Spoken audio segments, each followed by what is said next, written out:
Ever seen a statue in a public square and thought, who on earth approved this? Well, sometimes those questionable art pieces do more than just raise eyebrows, they cause chaos and trigger massive lawsuits. Today, we're diving into the world of public art gone wrong, exploring the disastrous legal battles that followed some of the most ill-conceived installations in modern history.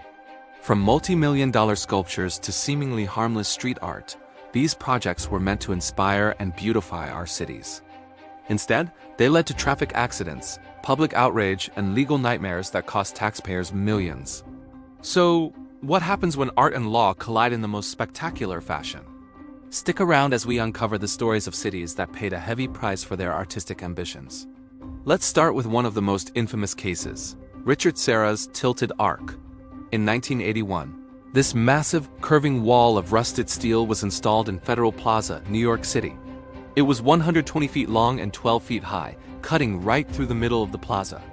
The artist intended for it to transform the public's experience of the space. And it certainly did, but not in the way he hoped. Office workers who used the plaza daily were furious. They complained it was an ugly, oppressive barrier that blocked their path, attracted graffiti, and even posed a security risk. It basically turned a functional public space into an obstacle course. The public outcry was so intense that it led to packed public hearings. People who worked in the area testified that the sculpture made their daily commute miserable. It was a classic showdown, artistic freedom versus public utility. After years of heated debate and legal challenges, the government decided to remove Tilted Arc in 1989, despite the artist's fierce objections. This case became a landmark example of the tension between an artist's vision and the community's right to a usable public space. It set a precedent, making cities think twice about who their public art is truly for. But what happens when public art isn't just an inconvenience, but a genuine danger? Let's travel to Dublin, Ohio, home of a project that became a local legend for all the wrong reasons. In the 1990s, the city commissioned a field of concrete corn sculptures, officially titled Field of Corn with Osage orange trees. Sounds charming, right? A tribute to the area's agricultural roots. The installation features 109 human-sized ears of corn made of white concrete, standing upright in a field. The problem wasn't the art itself, but its location right next to a busy intersection. Drivers, mesmerized or perhaps just confused by the sight of giant concrete corn, were getting distracted. The result? A noticeable spike in traffic accidents at that specific interchange. The city found itself in a difficult position. The art was causing a public safety hazard. Lawsuits began to pile up from drivers involved in collisions, all pointing fingers at the distracting cornfield. The city had to implement new traffic control measures, install warning signs, and ultimately defend itself against claims that it had knowingly created a dangerous environment.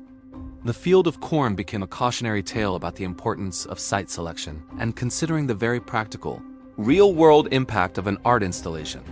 Art should enrich our lives, not endanger them. Now let's look at a case where the problem wasn't distraction, but sound. In Seattle, an installation called a Sound Garden was created on the grounds of the National Oceanic and Atmospheric Administration. It consisted of a series of tall pipes with vanes on top that would catch the wind, causing the pipes to hum and whistle with eerie, melodic tones. On a gently breezy day, it was quite beautiful. But when the winds really picked up, the garden turned into a source of constant, high-pitched noise. Residents in the nearby Magnolia neighborhood began to complain. They described the sound as an incessant, maddening shriek that kept them awake at night and made their homes unlivable. It was like living next to a permanent, out-of-tune orchestra. The complaints soon turned into legal threats. Residents argued that the installation constituted a public nuisance, infringing on their right to the peaceful enjoyment of their property. The city and NOAA were forced to address the issue. They experimented with modifications to dampen the sound, but the core problem remained. This case highlighted a unique legal challenge. Can sound, even artistic sound, be a form of pollution? The legal battle that ensued forced the creators and the city to reevaluate the sensory impact of public art, proving that sometimes what's music to one person's ears is a lawsuit waiting to happen for another. Another fascinating example comes from the city of Denver and its notorious airport. When Denver International Airport opened in 1995, it came with a massive public art program. But one piece in particular has been at the center of controversy and tragedy: Blue Mustang. This 32-foot-tall fiberglass sculpture of a rearing horse with glowing red eyes is, to put it mildly, striking. Locals have nicknamed it Blucifer, but the statue's story is much darker than its demonic appearance. During its creation in 2006, a large section of the sculpture fell on its artist, Luis Jimenez, severing an artery in his leg and tragically killing him. His sons completed the work, and the city installed it as planned. Almost immediately, the public reaction was intensely negative. Many found it terrifying, especially as the first thing to greet them when arriving in Denver. But the real legal issues stemmed from its creation. Following the artist's death, complex legal questions arose regarding the contract, insurance liabilities, and the completion of the project. Furthermore, petitions to remove the statue have circulated for years, with citizens arguing it's a grim and inappropriate welcome to the city. While no major lawsuit has succeeded in getting it removed, the Blue Mustang remains a powerful symbol of how a public art project can be mired in tragedy and perpetual public relations battles, a constant reminder of the high stakes involved. Sometimes the issue isn't safety or nuisance, but money.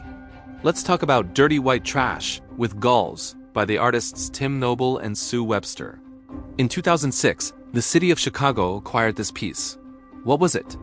Essentially, it was a carefully constructed pile of the artist's own garbage takeout containers, cigarette packs, and other junk.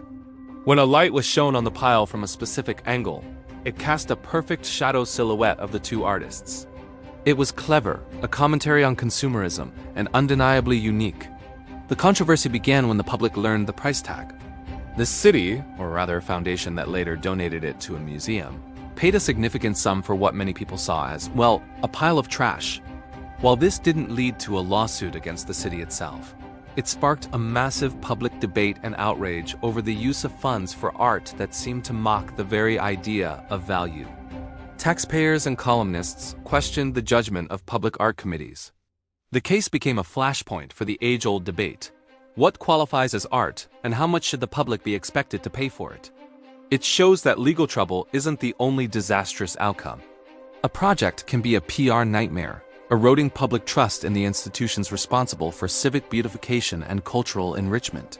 Finally, consider the case of the Burghers of Calais in London. This famous sculpture by Auguste Rodin depicts 6 leaders of the French city of Calais, who offered their lives to the English king to save their city during the 100 Years' War. It's a masterpiece of despair and heroism. In 1915, a cast of the sculpture was installed in Victoria Tower Gardens, right next to the Houses of Parliament. For decades, it stood there, admired by all. But in the 21st century, plans were announced to build a UK Holocaust Memorial and Learning Centre in the same garden.